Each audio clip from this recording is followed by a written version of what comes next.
Good morning, class 4.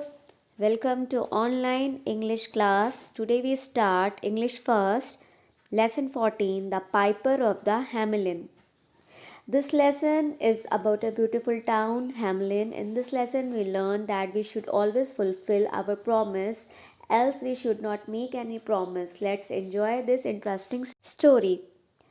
Student, यह lesson एक बहुत सुंदर शहर हैमलिन के बारे में है। इस लेसन में हम पढ़ेंगे कि हमें अगर हम किसी से कोई प्रॉमिस करते हैं तो हमें उस प्रॉमिस को पूरा करना चाहिए, नहीं तो अगर हम उस प्रॉमिस को पूरा नहीं कर सकते हैं तो हमें किसी से भी कोई प्रॉमिस नहीं करना चाहिए। आइए इस इंटरेस्टिंग स्टोरी को पढ़ते हैं। Hamelin is a beautiful town on the bank of the river Weser in Germany. About 600 years ago, the people of this town lived in constant fear. They were afraid of rats. There were hundreds and hundreds of rats in every house. These rats were so big that they used to fight the dogs and kill the cats. The people were tired and wanted to get rid of them. बच्चों, ये एक बहुत सुंदर शहर Hamelin की story है। Hamelin जो कि जर्मनी में वेज़र नदी के किनारे पर बसा हुआ है। लगभग 600 साल पहले वहाँ के लोग बहुत ही डरे हुए रहते थे क्योंकि वहाँ के लोग चूहों से डरते थे क्योंकि उस शहर के लगभग हर घर में लगभग 100 या 100 से भी ज़्यादा चूहे थे और वो चूहे साइज़ में इतने बड़े थे कि वे बड़े बड़े डॉग्स और कैट से भी लड़ते थे और उन्हें मार डालते थे। वहाँ के लोग इन चूहों से छुटकारा पाने के चक्कर में थक गए थे, लेकिन वो तब भी उन चूहों से छुटकारा नहीं पा सकते थे। One day, the people of the town went to the town hall to talk to the mayor. The mayor heard their complaint and assured them to do something. एक दिन वो लोग जो है वहाँ के सारे लोग टाउन हॉल पर इकट्ठा हुए और वे सब मिलकर उस शहर के मेयर से मिले। उन्होंने मेयर से चूहों के बारे में कंप्लेन की, तो मेयर ने जो है उनकी कंप्लेन को सुनकर उन्हें भरोसा दिलाया कि वे इसके बारे में ज़रूर कुछ करेंगे। The mayor held a meeting of his officers. While he was in meeting, a tall man wearing a long coat came to the mayor and said, I can get rid your town of all the rats if you give me 1000 gold coins. फिर एक दिन जब mayor अपने officers के साथ meeting में थे, तो वहाँ पे जब वो मीटिंग में थे तो एक लंबा सा आदमी एक बहुत लंबा सा कोट पहनकर आया और उसने मेयर से कहा कि मैं आपके शहर को चूहों से ज़रूर मुक्ति दिलवा दूंगा अगर आप मुझे 1000 सोने के सिक्के दें। The mayor agreed to give him 1000 gold coins. At once, the tall man came out of the hall and stepped into the street.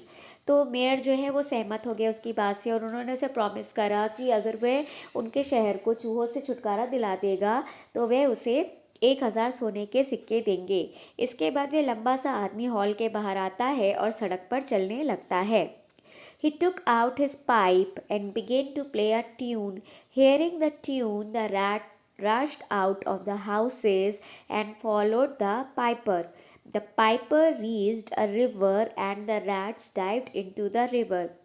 इसके बाद सड़क पर आने के बाद वह अपने पास से एक पाइप निकालता है और उसको बजाने लगता है। पाइप की धुन को सुनकर सारे चूहे इतने मस्त हो जाते हैं, इतने मुग्ध हो जाते हैं कि वे घरों से बाहर निकलकर उस पाइपर के पीछे पीछे चलने लगते हैं। जैसे जैसे वह पाइपर आगे बढ़ता जाता है, चूहे उसके पीछे चलने लगते हैं।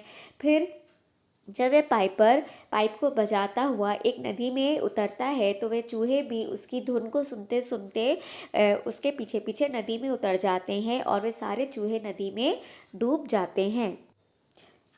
The people were so happy that they began to dance. जब वे सारे चूहे नदी में डूब जाते हैं तो हैमलिन शहर जो है वो चूहों से मुक्त हो जाता है। इसके बाद सारे लोग खुशी में डांस करने लग जाते हैं।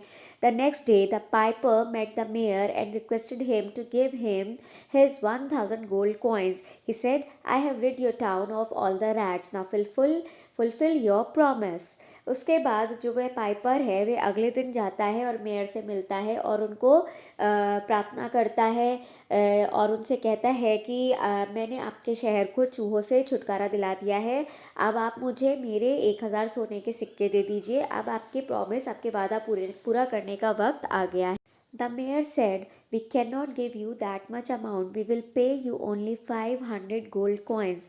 पर उसकी बात सुनकर मेयर कहते हैं कि हम तुम्हें इतना ज़्यादा पैसा नहीं दे सकते हैं, हम तुम्हें केवल 500 ही सोने के सिक्के दे सकते हैं। The piper became furious and came out. He put the pipe on his lips and came into the street. इसके ये सुनकर जो पाइपर है वह बहुत ज़्यादा गुस्सा हो जाता है और वह बाहर आ जाता है और सड़क पर आकर पाइप निकालकर अपने होठों पे लगाकर बजाने लगता है। The tune that he played this time drew the children from their homes. They followed him and reached a mountain. इसके बाद इस बार जब वह पाइप बजा रहा होता है तो उसकी धुन को सुनकर सारे बच्चे अपने घर के बाहर आ जाते हैं और उसकी धुन में मस्त होकर उस पाइपर के पीछे पीछे चलने लगते हैं। इसके बाद वे सब जो है पाइपर के पीछे पीछे चलते हुए सारे बच्चे एक पर्वत पर पहुंच जाते हैं। The piper entered a cave. The children also walked in. All of a sudden, the door closed.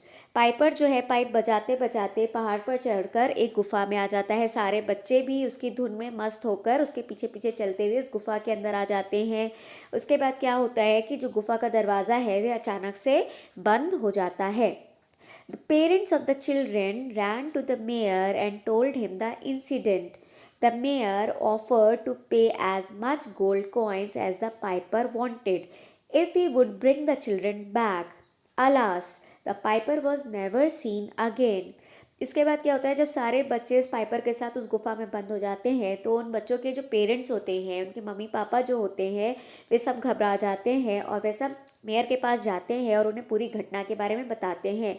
ये सुनने के बाद मेयर जो हैं वे ये पाइपर को ऑफ़र करते हैं, उसको प्रॉमिस करते हैं कि वे जितना गोल्ड कॉइन मांगेगा वे उसे देंगे अगर वह सारे बच्चों को वापस ले आए।